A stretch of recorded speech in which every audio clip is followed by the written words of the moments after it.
Hello everyone and welcome back. Ito po si Doc Ed Padama. Ngayon ang pag-uusapan natin ay yung mga gabay para sa mga magiging panel sa research defense, whether it's a research title defense, research proposal defense, or final oral defense.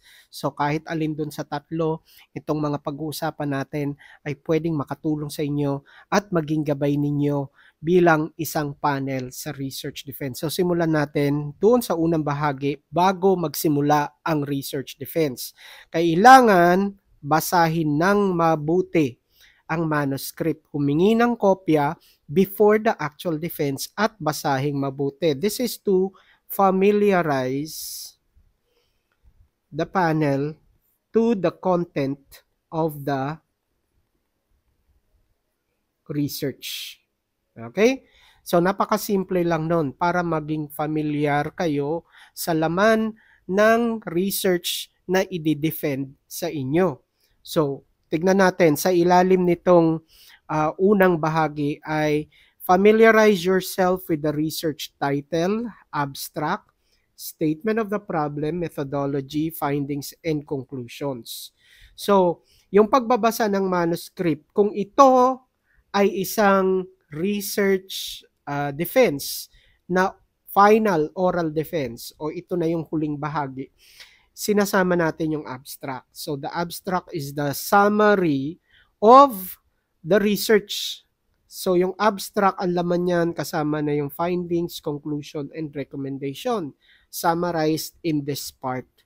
So kailangan alam ninyo lahat ng mga bahaging ito para makapagtanong kayo o makapagbuo kayo ng tanong na makakatulong sa mga nagde-defend ng kanilang research. Tandaan ninyo bilang panel, nandun tayo para mapaganda, ma-develop, ma-improve ang research paper ng mga nagde-defend. Pangalawa, take note of unclear arguments. Ilista ninyo. Gumawa kayo ng listahan ng mga bagay na gusto nyong linawin during the actual defense. So, dapat meron na kayong clear list of these areas ng research paper na gusto nyong maipaliwanag sa inyo ng mga nag-research. Maliban doon, kasama na dito yung mga hindi maliwanag, yung kiniklaim nila, may mga statements sila na kiniklaim nila na ganito pero wala silang malinaw na ebidensya. So, halimbawa, meron silang sinabi pero there is lack of evidence, you have to ask what was the basis of their claim. Okay? And then yung argument naman nila that there is a need to conduct the study. Sabi nila, meron daw pangangailangang gawin yung study. Ulitin natin, babalik tayo, ano yung evidence nila na kailangang gawin yung study na ito. So, ito yung mga bahagi ng arguments, ng claims, and yung susunod, inconsistent formatting. Meron dapat prescribed format ang university. If not, there should be a standard universal research community format that the students should be familiar with. Kapag IMRAD yan, meron naman tayong mga standard kung ano-ano yung mga parts ng research ang kailangan i-present kapag IMRAD. Yun yung sinasabi nating kahit na walang prescribed format ang university, pero dapat meron yan as much as possible, part yan ng research culture. Kung nagkataon na wala, meron tayong tinatawag na international o universal research format. Kung IMRAD, ang ipipresent dyan yung introduction, yung method, yung results, and yung discussion. Kung IMRAD yung format. So, yun yung sinasabi natin, kailangan meron kayong knowledge of these formats available depending on the format prescribed by the university or the institution. Kung ang ni-require sa mga researchers is yung full research, you have to be familiar. Yan ba ay chapters 1 to chapter 4, chapter 1 or chapter 5? And then, kukwestiyonin ninyo, bakit magkaiba? Kasi mayroong mga research format na full research format na yung chapters 1 and chapter 2 pinagsama nila.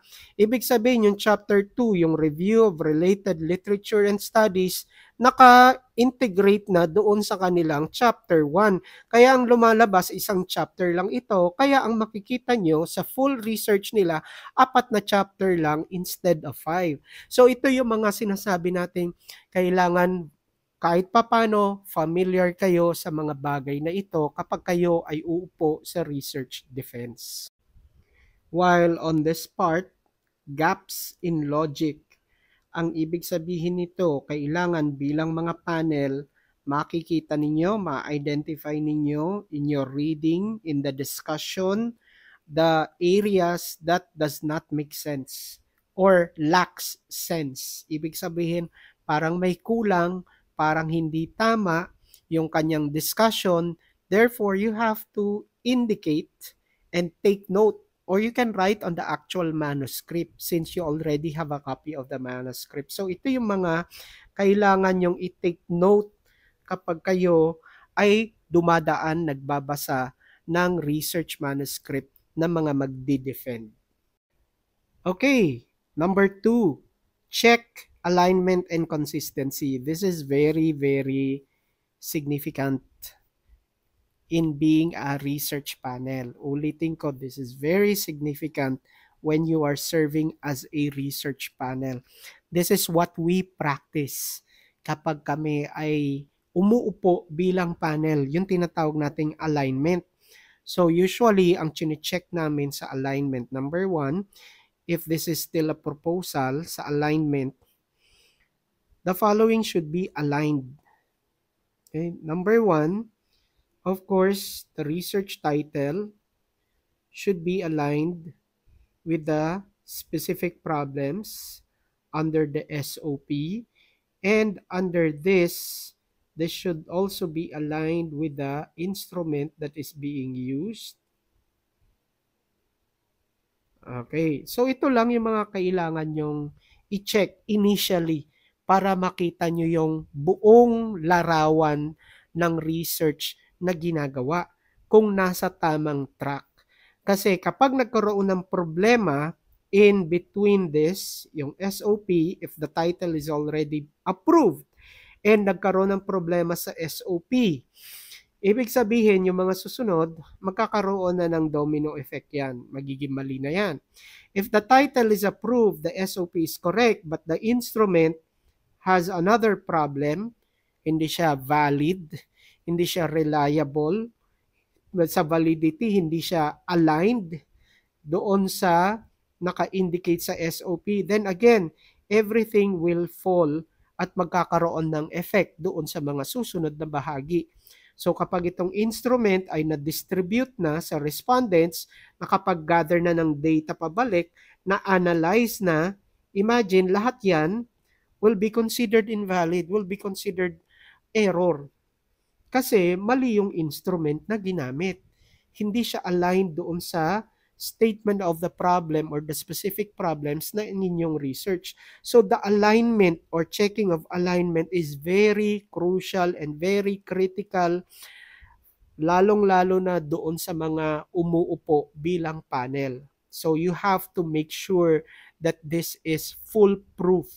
Talagang aligned itong mga elements na ito. Okay, so let's go to the definition under checking of alignment and consistency. Number 1, ensure that the research questions, which is ito, is aligned with the objectives of the study, which is indicated sa discussion o pwede rin sa general problem nandito. Align siya sa objectives ng research. The objectives of the research can also be discussed in the initial part of chapter 1. And then it is aligned with the methodology. The method is aligned with the research. Baka ang research mo is quantitative, ang ginamit mong method is qualitative, then definitely hindi siya valid. So yung alignment ng methodology and the data analysis that you use. If your research is quantitative, tapos gumamit ka ng thematic and coding analysis, pero wala namang interview na nangyari, then that's already a big red flag doon sa research na ginawa. para saan itong thematic analysis kung wala ka namang interview na ginamit o lumabas doon sa instrument mo. So wala dapat data analysis na thematic kung yung instrument mo puro quantitative. As research panelists, you should be equipped with this knowledge and familiarity with the following, yung mga binabanggit ko. Okay, para mas madali nyo ma-identify kung merong mali, hindi naka-align doon sa research paper. And that is the time, papasok kayo para magbigay ng suggestion. Magbigay ng suggestion that will improve and align the research paper. The next part, look for coherence between yung relationship ng review of related literature to the framework and the research design. So, ulitin natin, look for the relationship, the connection between review of related literature, framework, and the research design. So, the framework is the guide that you will use in order to process and develop your research. So, ang framework can be a conceptual framework, a process, or a theoretical framework. A theory or a concept is already accepted ideas, procedures by the research community. Okay? So usually kapag concept, this refers to specific procedure. Kapag theory naman, this refers to specific idea. So the framework is a guide usually presented in diagram form.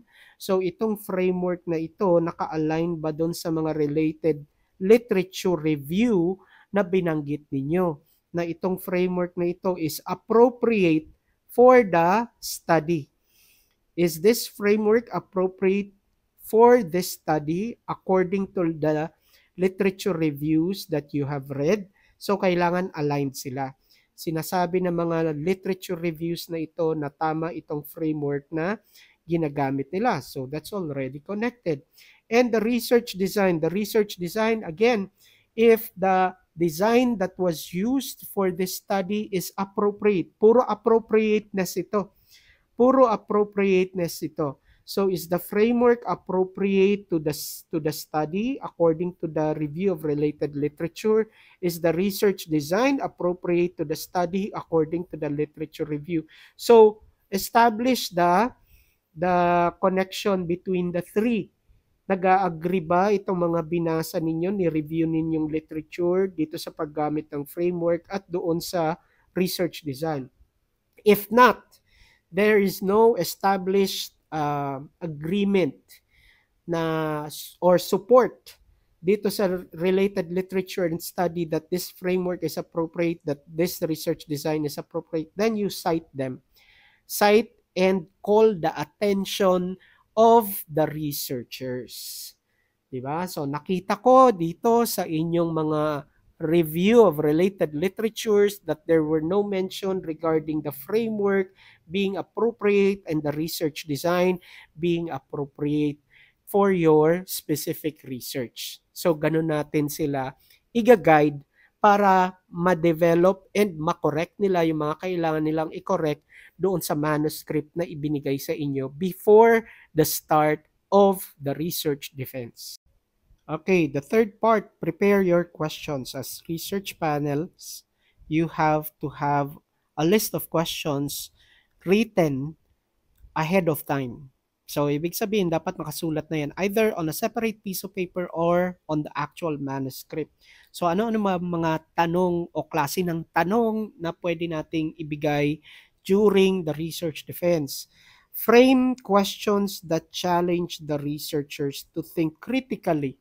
You can present practical questions applicable on their situation as students or as professionals depending kung saan ginawa yung kanilang research.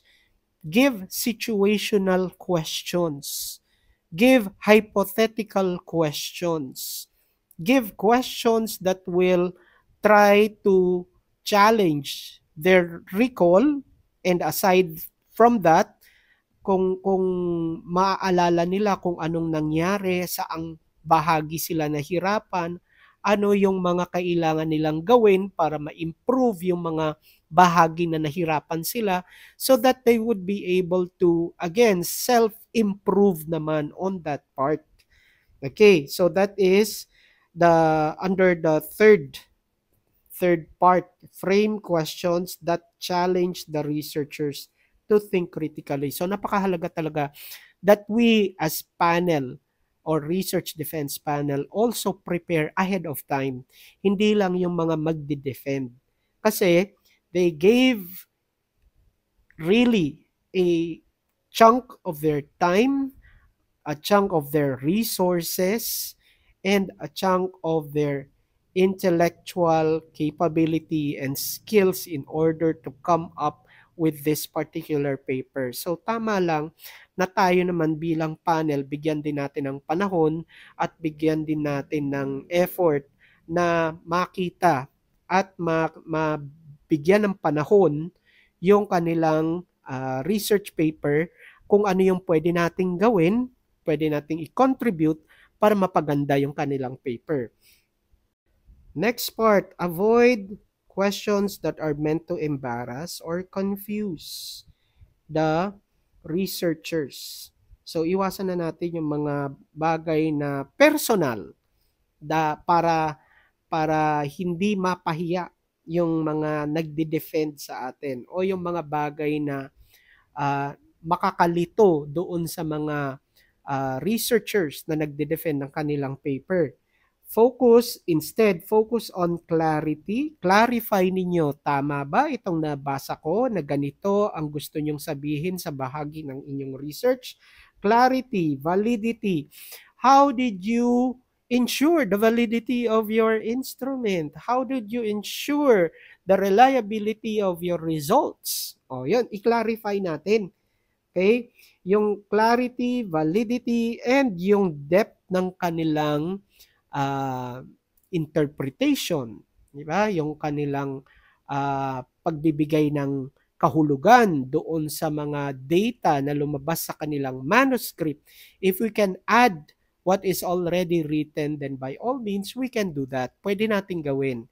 Mas maganda, parang pwede nyong sabihin, mas maganda siguro kung ganito ang gagawin ninyo, idadagdag nyo ito, hanapin nyo yung work ni ganyan, makakatulong ito para masuportahan yung claim na lumabas sa inyong data. So that is how you give suggestion to what is already written doon sa paper nila bilang mga research defense panelists. On the next part, tailor questions or give questions based on your area of expertise.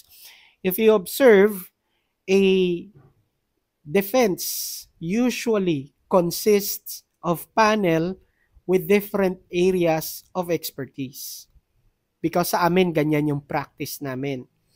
As a panel, hindi siya monopolize. Okay? Hindi pare-pareho yung specialization ng panelist. Dapat may variation yan. Dapat depende sa iba't ibang area ng specialization para ma-check mabuti yung iba't ibang area. Hindi siya monopolize ng isang expertise. So example, sa isang research defense, merong expert sa grammar and format, merong expert sa statistics, merong expert doon sa mismong area na dinedefend ng paper.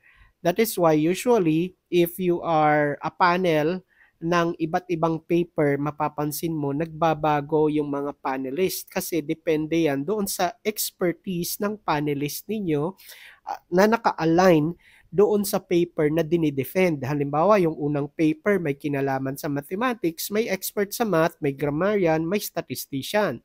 So, 3 na kagad yon. Plus the principal or the dean, magiging 4 yon. Plus the advisor, magiging 5 yon. Plus yung nagde-defend ng research, if it is individual or by group, depende kung nasa college, nasa graduate school, madadagdag na naman sila doon. So, usually ganun yung setup ng panel ninyo during your defense.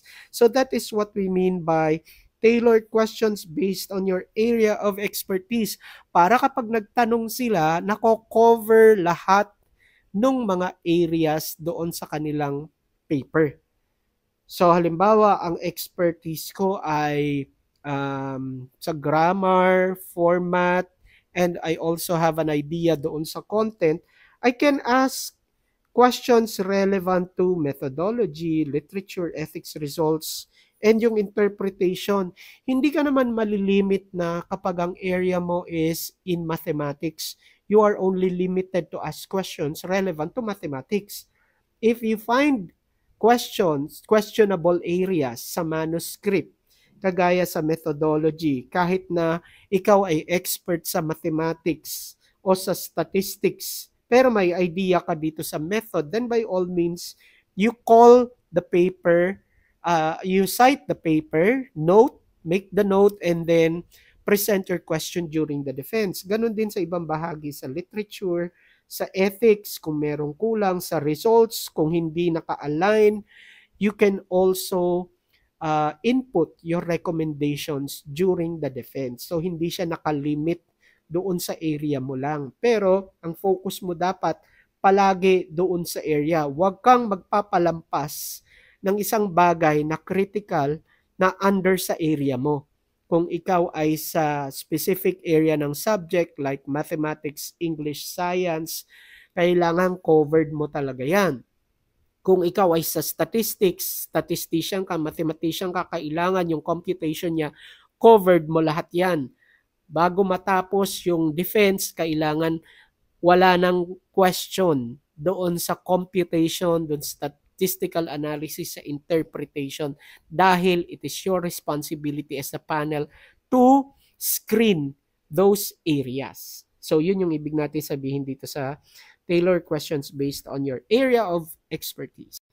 Okay, we are now on the second part. During the defense, ano mga kailangan nyo tandaan bilang isang research panelist? Number 1, maintain a professional and respectful demeanor all throughout the defense. So what do we mean by this? Number 1, use a supportive tone. Your role is to mentor, to teach, and evaluate the paper, not to intimidate or to instill fear sa mga nagde-defend ng kanilang research. I think this is already clear and easily understood. The second is be clear. Be clear in what you ask them. Be specific, be concise in your questions, and offer constructive criticisms. Constructive and be constructive in your questioning. Constructive criticism and constructive presentation of questions. So, ibig sabihin yung mga tanong na siguradong makakatulong sa mga nagde-defend ng kanilang research. Second part, ask questions that assess and evaluate the following. This is already during the defense. Number 1, clarity, malinaw, clarity of the research problem and objectives. So, ask questions on the following. Make sure that you go through the list. Make sure that everything is in their proper place. Tama ba yung general problem and specific problems of the research? If that is aligned with the research title. We already had a brief discussion of this initially kanina nung nagsimula tayo. So that should be clear. Malinaw at walang tanong sa general problem at doon sa specific problem ng research. So, gawan nyo ng tanong, tignan ninyo kung tama, kung walang tanong, then by all means, move on to the next part. Letter B, relevance and significance, credibility of the literature na ni-review. Tignan ninyo, meron ba kayong 5-year rule? Ano yung 5-year rule? Wala na dapat gagamit ng literature and study that is beyond 5 years. So, the current year minus 5, dapat yung result, that's the least year na pwede nyong gamitin. So, yun yung tinatawag nating 5-year rule. If that is part of your criteria for the literature to be credible and relevant, lalo na sa relevance, then by all means, inform them. Sabihin nyo lang, itong mga nasa literature review nyo itong mga studies na ito. 1980 pa yan, 1990, hindi na dapat ginagamit yan. Kasi ang research ninyo tungkol sa technology, and there are already a lot of studies, a lot of literatures na nagdi-discuss ng mga makabagong paraan. So itong mga 1980s, 1990s, tanggalin nyo na ito. So that is how you offer yung you do not just offer questions. If you can offer suggestions, recommendations for that particular question, ibigay nyo sa kanila. Okay? Next, letter C. Appropriateness of the research design and methodology. So this is already touched doon sa una. Tignan ninyo, this is just a checklist. Tignan ninyo kung yung kanilang research design ba is aligned, it's appropriate na gamitin sa research na ginagawa nila, including the methodology. Example, if their study is quantitative and ang ginagawa nila is experimental research, okay? So, make sure that under quantitative and experimental, both of these are appropriate.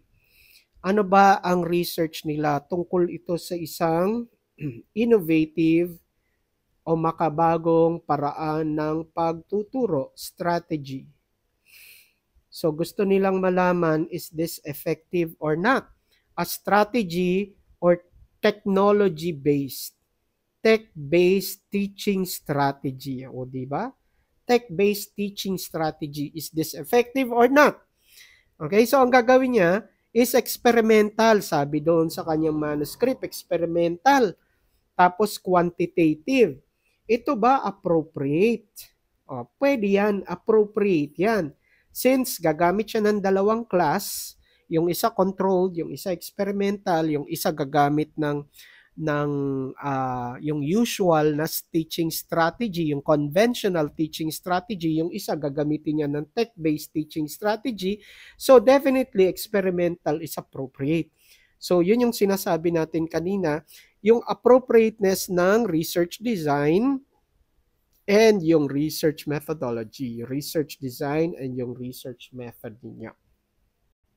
For the next part, accuracy and depth of data analysis. The accuracy, also the appropriateness ng data analysis, if the statistical formula that they used, yung ginamit nilang statistic formula sa kanilang paper ay appropriate para sa data analysis. Okay, maybe this part, if you are not an expert in mathematics or statistics, then you can leave this part to the expert on that particular field. Accuracy and depth of data analysis. Part of data analysis is the interpretation. Siguro doon sa part ng interpretation, pwede nyong tignan yung format, ipe-present yung numeric data, and then yung percentage, and then yung meaning. Tignan ninyo kung tama ba yung sequence and order ng presentation, and then yung interpretation ba, is it sound? Is it logical? So, yun yung mga kailangan yung tignan while going through the research paper of the students. The next part is the logical flow from findings to conclusions and recommendations. Anong ibig sabihin nitong tatlong bahaging ito na makikita sa research manuscript? Remember, on the first part, meron tayong binanggit na salita. As research panel, you have to check for the alignment of specific parts ng research paper.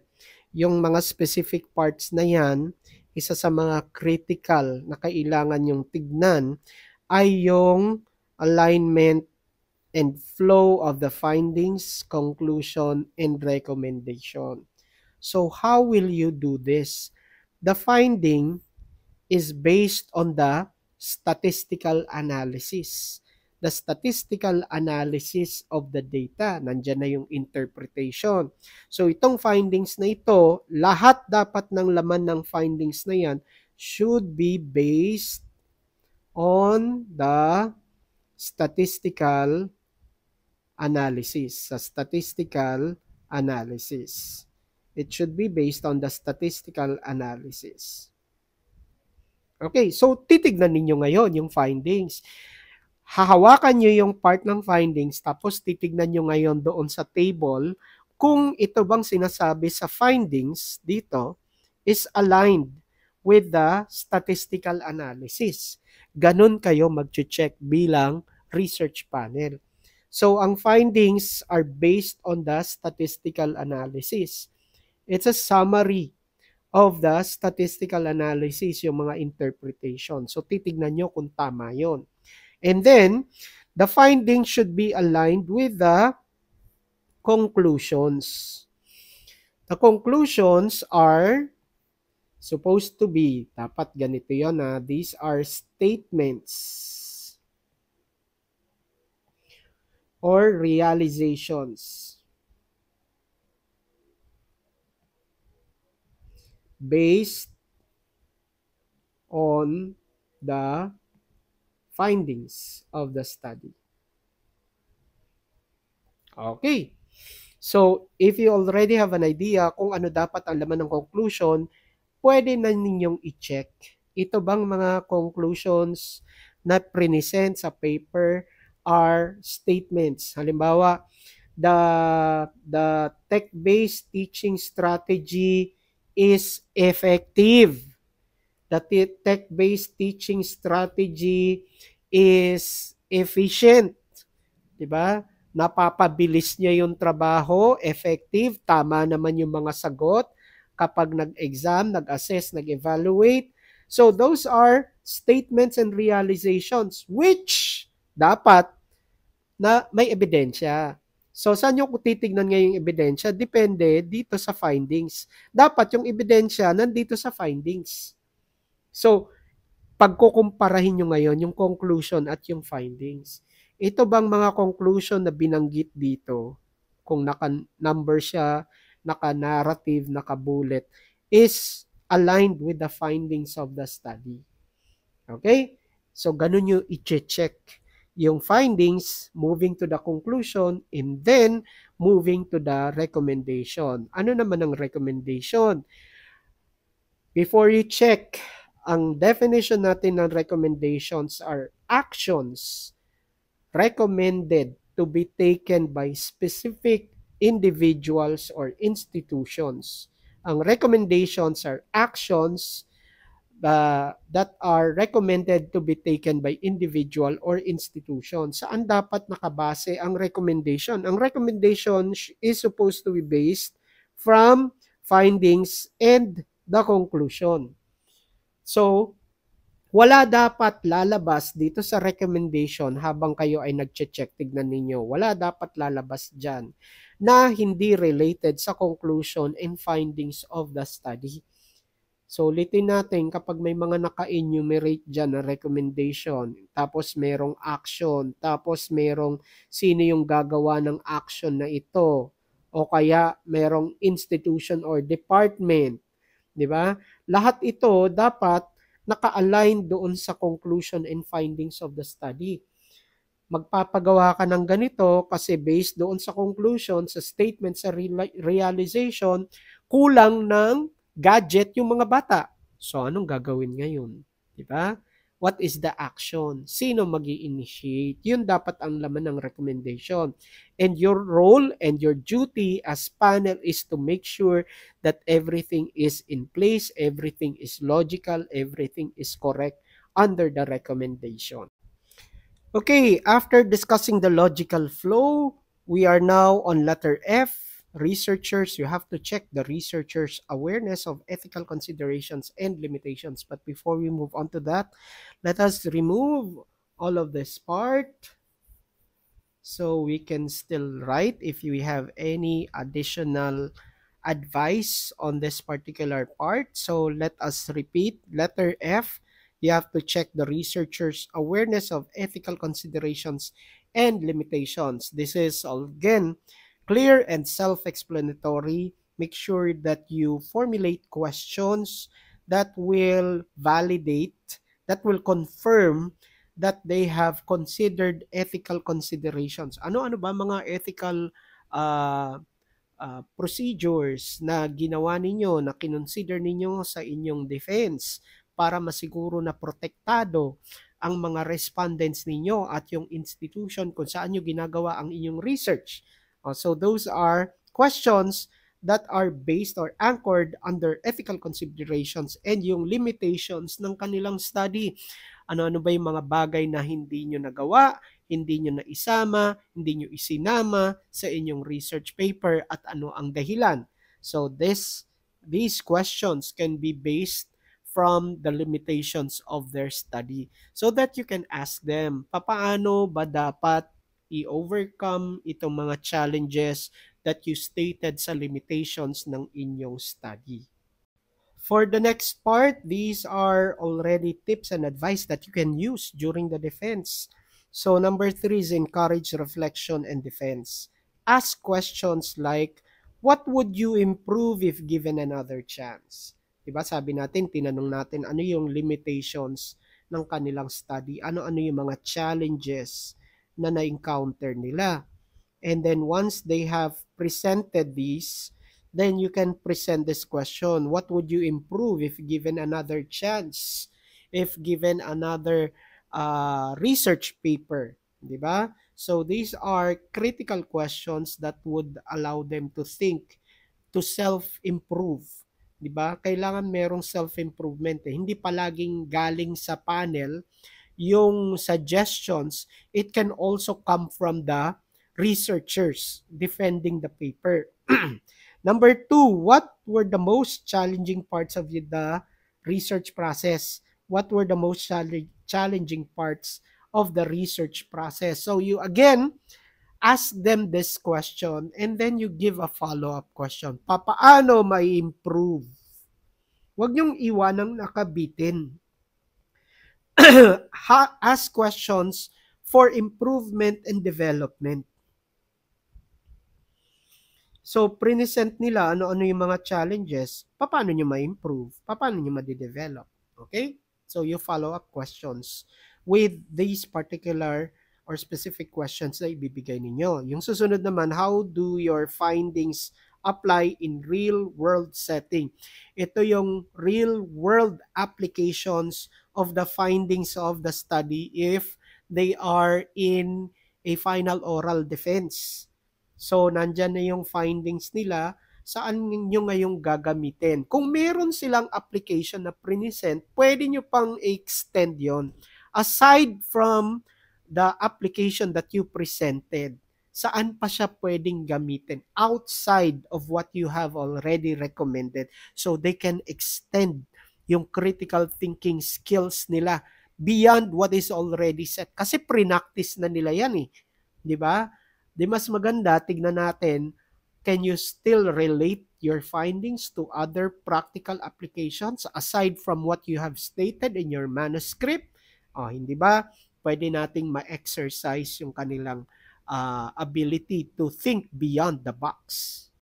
Okay, number 4, keep the atmosphere during the defense academic and encouraging. Wag personal. Keep it academic. Ibig sabihin may natututunan. And then encouraging.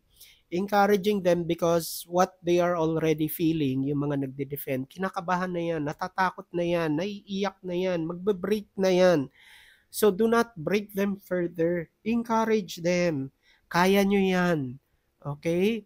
Give your time to think and then poise yourself, and then after that, maybe you can give me the answer, but as panel, wag nyo namang ibigay sa kanila yung luxury of time. So you have to guide them. Kailangan alalayan nyo sila. Okay? So under number 4, provide feedback. Provide feedback that both challenges and affirms. So pwede kayong magbigay sa kanila ng assignment. Maybe you can check out the work of ganito. I'm sure if you look at it, if you do further research on the works of blank, your work your research would greatly improve. So, nandun yung challenge to look into and then affirmation na mas gaganda pa yung kanilang research paper. Okay, next, balance critiquing with praise when appropriate. Balance critiquing with praise when appropriate. So, we can give constructive criticisms that sabi nyo parang may kulang pa.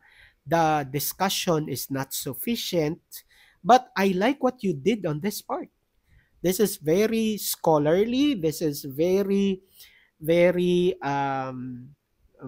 this very rich with references that you used. So this is very good on your part, but on this part, I think you need to still enrich the references, the citations that you use, because this is not enough and this will not be enough if you only cited one, and it will only instigate to the mind of the readers that this whatever you're discussing here is biased and opinionated on the part of the researcher. So sabihin nyo lang, pwede nyo pang dagdagan ito ng mga citations para mag-improve yung inyong discussion. So that is what we mean by you balance critique and at the same time give praise when appropriate as the research panelist. Okay, we are now on letter C, the third part, after the defense. After the defense. Number 1, give clear, specific, and actionable feedback. Give clear, specific, and actionable feedback. So, what do we mean by this? Point out what was done well and what must be improved in revisions. So, you already present a list of revisions that you have already presented during the defense. I-remind you lang sa kanila na you make sure that you accomplish the recommendations that was given during your defense so that walang maiiwan na butas na bahagi ng inyong research na hindi maliwanag. Okay? The next one, suggest references or improvements for future studies. As mentioned earlier, you can challenge them to look into other references that would greatly improve their research. Number 2, grade based on the set rubrics. Meron dapat rubrics na nakaprepare ang inyong institution that are conducting or hosting the defense para meron kayong basihan kung ano yung mga criteria na bibigyan nyo ng grado base doon sa performance ng mga researchers during the defense. So mga naka-indicate yan, may mga elements or points yung inyong research set rubrics ng inyong institution. So under this, follow the institution's evaluation guidelines. There's a specific instruction even in the computation as panel part nyo yun to do your duty to compute, not only to give grades but also to compute, evaluate, and arrive at the final grade of the researcher that presented during the defense. So follow the institution's evaluation guidelines. Example ng mga part ng rubrics, yung coherence, originality, depth of analysis, oral defense performance, and so on. So yan yung mga possible na pwede nyo makita doon sa rubrics ng inyong research defense. As panel, dapat habang nagde-defend, nakikita nyo na yan. Meron bang originality sa ginawa nila? Meron bang coherence sa discussion nila? May lalim ba sa analysis, sa discussion? Yung oral defense performance nila, yung itsura nila, kung paano sila magsalita, okay ba?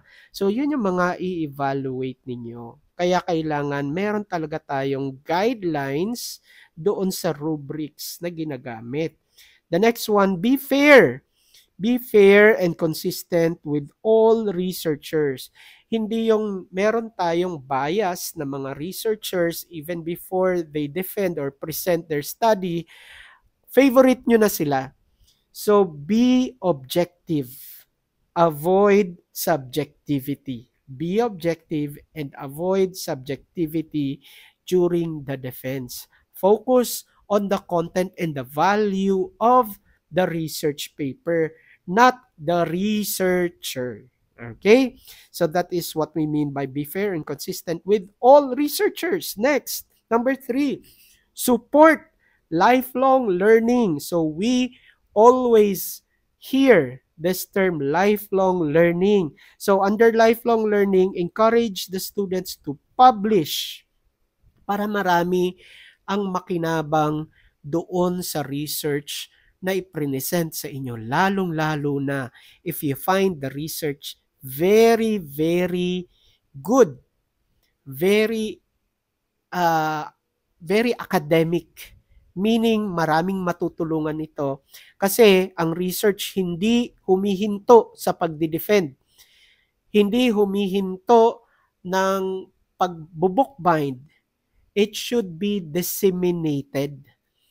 Research papers does not stop during the defense or when you bound your research and then tapos na, i-deposit na lang sa library and then yun na, it should be published and disseminated.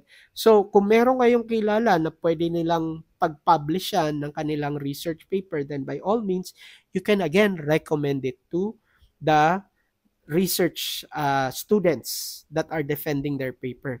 So encourage the students to publish, present in other research colloquiums, locally or internationally. Again, as research panelists, if you have organizations na nakapag-present na kayo, tulungan nyo sila na makapag-present din ng paper nila. Okay? Publish, present, or expand the research. So, pwedeng gamitin yung kanilang research as a platform to create a follow-up research. Baka may nakita kayo, interesado kayo sa research na present nila, and then you want to start a research, you can already extend, or you can encourage the students to continue with the research that they recommended for further studies. Especially kung nakita nyo na promising yung result ng naunang research na ginawa nila. So kung ginawa lang nila ito sa isang local school, pwede nyong i-suggest na maybe you can do this on a region-wide lokal para mas marami mag-benefit. Diba? So this is what we mean by expand the research. Offer mentorship or further reading if possible. So if you want them to pursue further research in a bigger area, then you can also offer mentorship. Kung hindi kayo, pwede siguro kayong mag-refer ng ibang kaibigan ninyo na pwede makapag-mentor sa kanila on that specific area, yung specific expertise. Okay? Next, bonus tip. Dito na tayo sa bonus. Number 1, be updated with current trends. As the research panelist, you have to be updated with current trends and debates in your field to give relevant insights. Babalik tayo dun sa una kong sinabi, you cannot give what you do not have. Hindi ka pwede mag-offer ng advice if you are not familiar with the current trends that is happening in your respective area of expertise. So kailangan informed kayo doon sa mga current happenings in your field para kung nakita ninyo na pwedeng makinabang yung mga estudyante, pwede ninyo itong ibigay na recommendation sa kanila. The second one, keep confidentiality. Huwag nun yung i-broadcast kung ano yung binigay nyong grade, kung ano yung nangyari.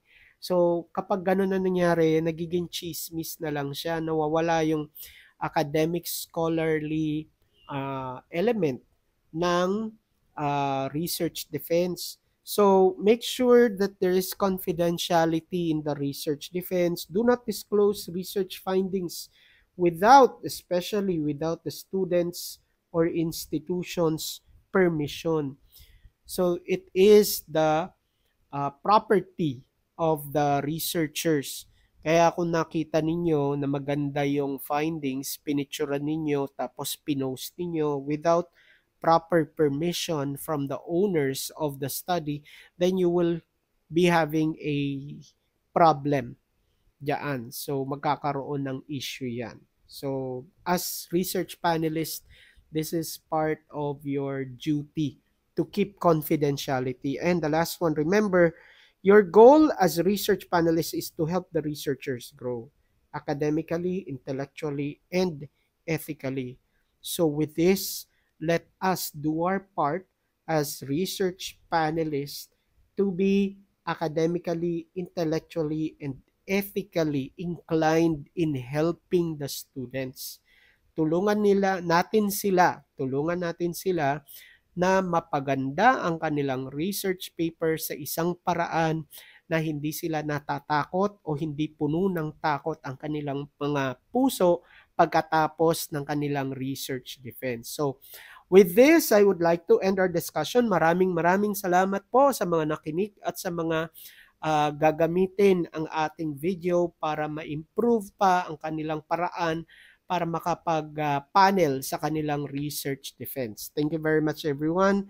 If you are new to our channel, please subscribe and like and share our video so that we can also help other students in writing their research paper. Thank you very much, everyone. Stay safe and God bless. See you on our next video. Bye.